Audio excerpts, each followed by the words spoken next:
Serving southern New Mexico, this is the award-winning KRWG-TV News22, where news matters. Good evening, everyone. I'm Madeline Nielsen. And I'm Diego Velasquez. New Mexico State University is facing another lawsuit over sexual assault on the basketball team, and this time athletic director Mario Mocha is the defendant. As reported in the Las Cruces Sun News, basketball player Kyle Feit, as well as another former player and former student manager, filed the lawsuit yesterday. It names former players Deshaundre Washington, Dr. Bradley, and Kim Aiken Jr., claiming they committed sexual assault, battery, and false imprisonment. It also names former head coach Greg Heyer, assistant Dominique Taylor, and athletic director Mario Mocha for alleged negligence. This is the first time that Mocha is named in a lawsuit surrounding allegations of sexual assault, which reportedly began in the summer of 2022. Mocha was not named in the previous lawsuit. The complaint included allegations of guns both inside and outside the locker room. University spokesperson Justin Bannister said the school does not comment on pending litigation. The lawsuit was filed a week after Washington, Aiken, and Bradley were found responsible for multiple sexual misconduct violations, according to a school Title IX investigation. Despite the fact that guns are not allowed on campus, the suit alleges a number of men's basketball players carried guns in the locker room, on buses, to games on other campuses, and elsewhere. The complaint alleges Washington carried a gun and used it to intimidate other players. The suit says Mocha, Heyer, and Taylor knew what was going on and did nothing about it. NMSU spokesman Justin Bannister told the Sun News the university does not comment on pending litigation. NMSU settled a previous similar lawsuit for $8 million. The polls are open for a few more minutes in Las Cruces as voters are choosing several positions, including a new mayor for the first time in 16 years. 7 people are running to replace Mayor Ken Miyagashima. The candidates are current City Council member Cassandra Gándara, Assistant City Manager Eric Enriquez, former County Commissioner Isabela Solis, 2-time Mayor candidate Gina Ortega. There's also Mike Telles, Alexander Page Baca Fresquez, and Mariah Hernandez. Also, the ballot are candidates for City Council, School Board, and bond issue. It's been super hot for November here in Las Cruces. And Anaya, what can you tell us on the current conditions? Yeah, let's take a look at our current weather conditions. Right now, our skies are clear with temperatures of 73 degrees. Our winds are west-southwest at 9 miles per hour. Our humidity is sitting at about 14%, our dew point at 30 degrees, and our barometer at 29.94 inches. Today's high was 82 with an average temperature for 70 degrees and a low of 52 degrees. Our record highs for today were from 1999 with a high of 83 and a low from 1959 with a low of 19 degrees. We had no precipitation today, leaving our yearly total at 5.34 inches. Let's head back to the desk for some more news. Crime is one of the main issues in today's local elections, and there's one crime that's becoming more common. The Las Cruces Police Department says more guns are being stolen from Las Cruces cars than in years past. According to a newsreel from the department, residents reported 196 guns stolen between January 1st, 2022 and October 31st, 2023. The statement also said that 13 guns were reported stolen from cars in August, 17 in September, and 11 in October. And it isn't just Las Cruces. A report by the Bureau of Alcohol, Tobacco, Firearms, and Explosives says the increase is nationwide. The New Mexico State Police says they collected 87 guns during the buyback event over the weekend, according to a news release about the event. The news release said 31 handguns and 56 rifles were collected in Las Cruces. They also had buyback events in Albuquerque and Espanola. In all, 279 firearms were turned in across 3 locations. New Mexico State Police Chief Troy Weisler says removing guns from the street is a way to prevent the risk of deadly accidents, homicides, and suicides. New Mexico State Police worked in junction with Bernalillo County Sheriff's Office to arrest 4 wanted criminals today. On November 2nd, the 4 were arrested on charges relating to possession of illegal narcotics, including methamphetamine and fentanyl. 37-year-old Joshua Candelaria attempted to draw a firearm but peacefully surrendered to law enforcement after non-lethal force was used. The firearm was later found to be stolen. All individuals were booked into MDC on their warrants and charges. Stay tuned, and I will be back with your national weather forecast.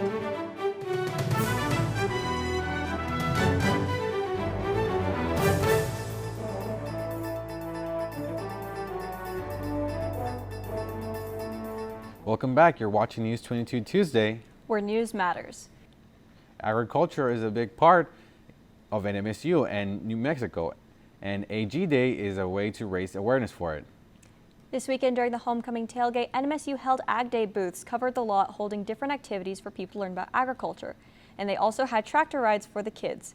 Tom Dean, a co-director of the Southwest Border Food Protection and Emergency Preparedness Center, explains the importance of agriculture. So Ag Day is really important for the state of New Mexico in the fact that it brings in $3 billion in revenue to the state. It's typically one of the larger industries in the state, bringing in a lot of economic base. But we all have to eat, so we're pretty important to New Mexico. Ag Day is made to spread awareness of its importance to our community, and make sure to check it out next time. It's been snowing in the northwest of the country. Let's see if any of that is headed our way. What can you tell us about our national forecast, Anaya? Thank you, guys. Let's take a look at our national forecast. Right here we have a map of the temperatures around the U.S. As you can see, it's staying nice and cold towards the north and even up into the southwest. But mostly across the north, we're seeing low temperatures in the low 50s and the mid 40s. Then we come down to about the middle of America, stretching all the way through. We kind of have those mid temperatures, the low 60s or the high 60s, the low 70s, and then it gets hot. It gets hot down here in Texas and Oklahoma. All over these two states, they're having less or more than 80-degree temperatures the entire time. Take a look at the next map. We're looking at our wind speeds right here in the U.S. We see some wind all over the U.S. except for in the south over here, but we're seeing mainly high gusts in the Four Corners region, right here in Arizona, New Mexico, Colorado, and Utah. We're also seeing some strong gusts up in Montana. Let's take a look at the next map. Right here, we're looking at our breathing index. And of course, we see a correlation with the wind and the breathing index. That wind is kicking up the allergens and all the particulates in the air, and that's leaving us with a poor breathing index right here in the Four Corners region and the Northern Rockies. We see some nice even breathing index throughout the rest of America, and some lower breathing index in the Northeast. Take a look at the next map.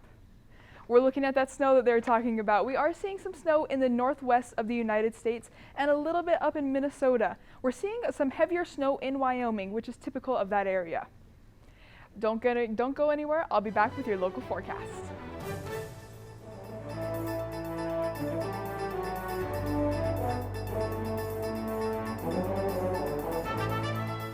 Welcome back. Let's take a look at our local temperatures right now.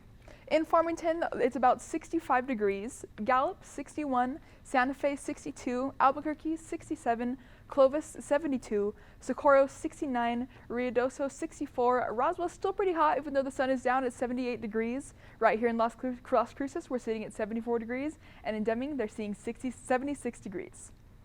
Take a look at our temperatures for tomorrow. A big decrease in temperatures compared to the warm temperatures today.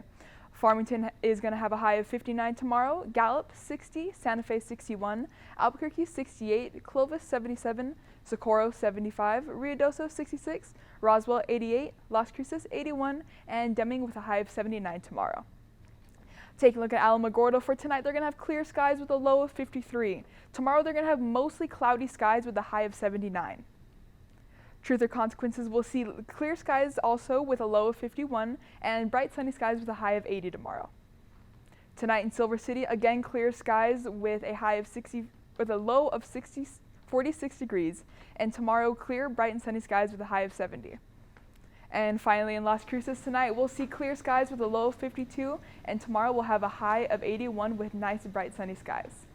Let's head back to the desk for some more news. Thanks, Anaya. What better way to prepare for homecoming than with a parade? Students, alumni, and local Las Cruces residents spent early Saturday morning with a parade to celebrate the Aggies' homecoming game with Middle Tennessee. There were local Las Cruces and NMSU organizations to spread the hype before the evening's game. After the parade, students and residents gathered to continue the celebration with tailgating. Students, alumni, and football game, so it's pretty exciting. A lot of people are hyped up for the game because of last year how it got canceled, so this is my first experience of it, so it should be a fun game. Students, alumni, and New Mexico residents were ready to see the Aggies play at home and claim victory. And Ben Schlitter is next with sports. Thanks, Diego. Coming up in sports, it was a good weekend for Aggie football, but it was a bad weekend for almost everything else. You can toss that remote because News 22 Sports is next.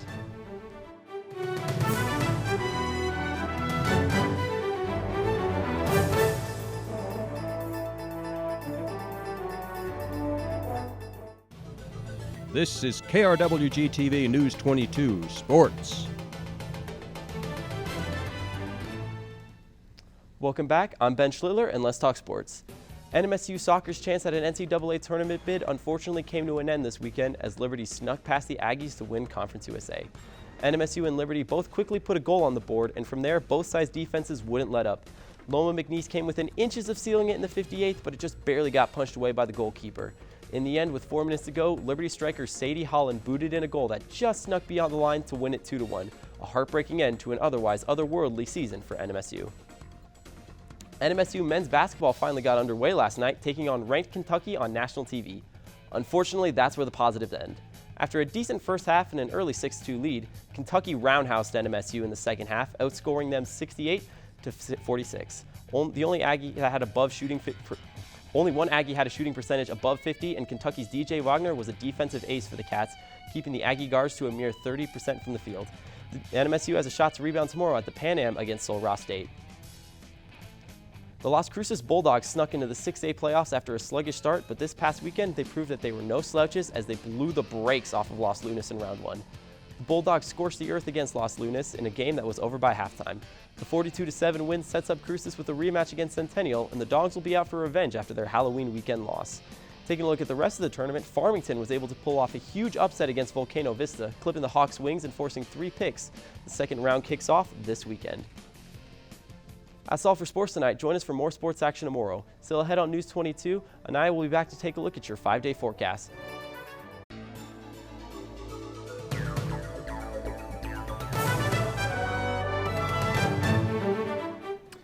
Let's take a look at our top stories.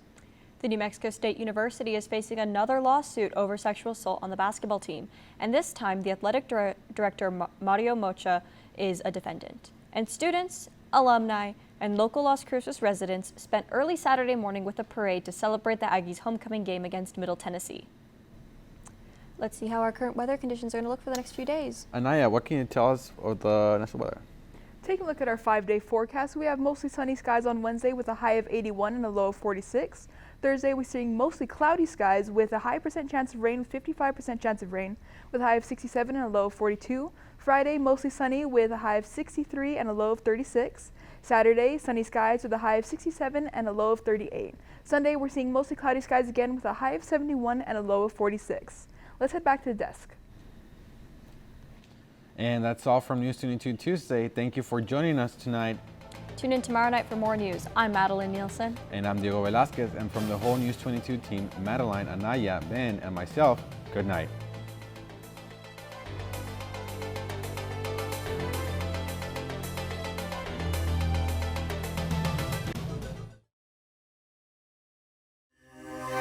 This news brief in Español is brought to you by Noticias 22, Spanish language news for southern New Mexico and West Texas. Noticias 22.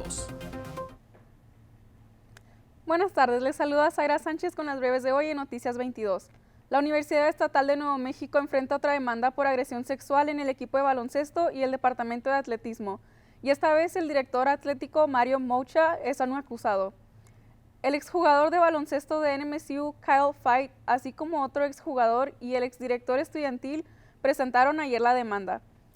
La demanda nombra a los exjugadores de Chandra Washington, Dr. Bradley y Kim Aiken Jr., alegando que cometieron agresión sexual, lesiones y detención ilegal. También nombra al ex entrenador Greg Heyer, al asistente Dominic Taylor y al director deportivo Mario Mocha por supuesta negligencia. Esta es la primera vez que Mocha es nombrado en una demanda que rodea las acusaciones de agresión sexual que al parecer comenzaron en el verano de 2022.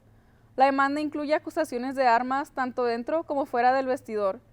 El portavoz de la universidad, Justin Bannister, dijo que la escuela no hace comentarios sobre procesos pendientes. La demanda se presentó una semana después de que Washington, Aiken y Bradley fueran declarados responsables de múltiples violaciones de conducta sexual inapropiada, según una investigación del artículo 9 de la universidad. A pesar de que las armas no están permitidas en el campus, la demanda alega que varios jugadores de baloncesto llevaban armas en los vestidores, en los autobuses que los llevaban a los otros partidos y en otros lugares. La demanda alega que Washington portaba un arma y la utilizaba para intimidar a otros jugadores. También dice que Mocha, Hire y Taylor sabían lo que estaba pasando y no hicieron nada al respecto. Esto fue todo por mi parte. Gracias por acompañarnos. Bonita noche.